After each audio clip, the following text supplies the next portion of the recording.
Hi everyone, তোমাদের সাথে share করেছিলাম বাঁকুড়ার জয়পুর ফরেস্ট আর বনলতা রিসর্টের ব্লগ। তো আজকে ব্লগটার পার্ট 3, এর আগে দুটো পার্ট আছে, আমার টাইম লাইনে পাবে, অবশ্যই দেখে নিও। আজকে শেয়ার করবো ওখানে আমরা কী কী খাবার খেয়েছি, ওখানকার ফুড কোয়ালিটি কেমন। তো চলো ব্লগটা দেখে নেওয়া যায়। তো এবারে ফ্রেশ হয়ে লাঞ্চ করতে চলে এসেছি, তোমাদেরকে দেখাবো লাঞ্চের কি কি আইটেম আছে।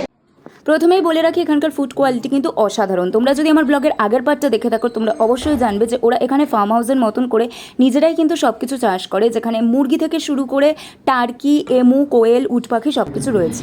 এটা হচ্ছে রাইস থালি, এখানে ভাত রয়েছে, কাঁচা লঙ্কা, লেবু, শাক ভাজা, এটা পোস্ত। আচ্ছা, এই যেই থালিটা আমরা নিয়েছিলাম, এই থালিটার দাম ছিল হচ্ছে 110 টাকা। আর আলাদা করে আমরা এখানে 1 প্লেট দেশি মুরগি আর 2 প্লেট টার্কি নিয়েছিলাম। দেশি মুরগির প্রাইসও 300 টাকা আর টার্কির প্রাইসও 300 টাকা। 1 প্লেটে 4 পিস করে ছিল। তো টার্কিটা আমার সত্যি বলছি খেতে খুব সুন্দর লেগেছিল। অনেক দিন ধরে কলকাতায় ভেবেছিলাম ট্রাই করবো, বাট ফাইনালি এখানে এসে ট্রাই করলাম।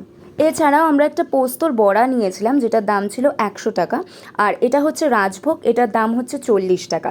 এখানে কিন্তু ওদের নিজেদের প্রচুর গরু রয়েছে, আর সমস্ত মিল্ক প্রোডাক্ট এখানকার গরুর দুধ থেকেই তৈরি হয়।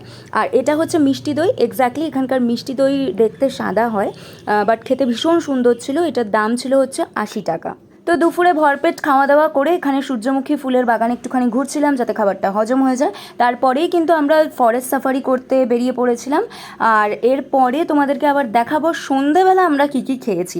আজকের ব্লগটা কিন্তু শুধু খাওয়া দাওয়াতেই ভরপুর হতে চলেছে, তো জিভের জল সামলে তোমরা দেখতে থাকো ব্লগটা।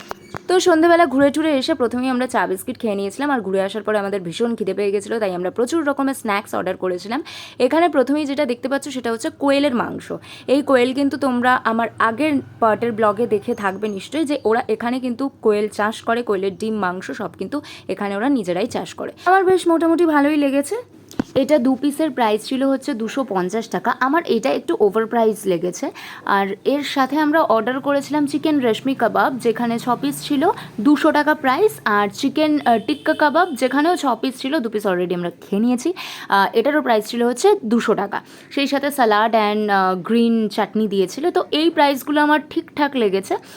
আর এইটা নিয়েছিলাম চিকেন শিক কাবাব, এটারও দাম 200 টাকা। সবের সাথে কিন্তু স্যালাড ছিল। আর এই যে দেখো, এই জিনিসটা কিন্তু দারুণ ছিল খেতে। এটা হচ্ছে বয়েলড ভেজ, এখানে মাশরুম রয়েছে, ফুলকপি রয়েছে, বরবটি, গাজর, মটরশুঁটি সমস্ত কিছু দিয়ে বাটার দিয়ে একটা খুব গোলমরিচ দিয়ে খুব সুন্দর ছিল বয়েলড ভেজটা। ওটার প্রাইসটা আমার ঠিক মনে নেই, প্রবাবলি 180 বা এরকমই হবে। এখানে 2 পিস পোনা মাছ ভাজা নিয়েছিলাম, এখানকার পুকুরেরই মাছটা, এটা প্রবাবলি 160 বা 70 ছিল দাম। তো এত কিছু খাবার খাওয়ার পরে আমাদের কারোরই আর ডিনার করার মতন খিদে ছিল না, তো আমরা ডিনারটা স্কিপ করেছিলাম। রাত্রে আবার আমরা একটু ঘোড়া যেখানে রয়েছে সেই দিকে ঘুরতে চলে গেছিলাম, এর হাঁটাহাঁটি করতে গেছিলাম আর কি। তো একদম ডাইরেক্ট চলে যাবো আবার পরের দিন মর্নিংয়ে। তো আজকে আমরা ঘুরতে যাব বিষ্ণুপুরে।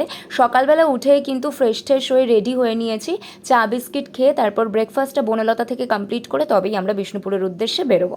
ব্রেকফাস্টে কিন্তু ছিল আলাদা আলাদা খাবার। এটা হচ্ছে এখানকার মশালা ধোসা, ধোসাটা খেতে অসাধারণ ছিল।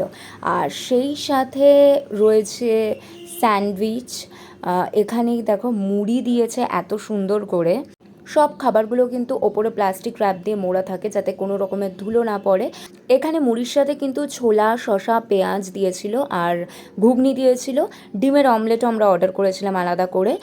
ব্রেকফাস্টেরও কিন্তু ভেরিয়াস অপশন আছে, মুড়ি থেকে শুরু করে স্যান্ডউইচ, রুটি, পরোটা, কচুরি সব রকমের পেয়ে যাবে। খাওয়া দাওয়ার ব্লগটা এখানেই শেষ করছি। নেক্সট পার্টে তোমাদেরকে দেখাবো বিষ্ণুপুর ঘোরার ব্লগ। ভালো লাগলে অবশ্যই লাইক কমেন্ট করো।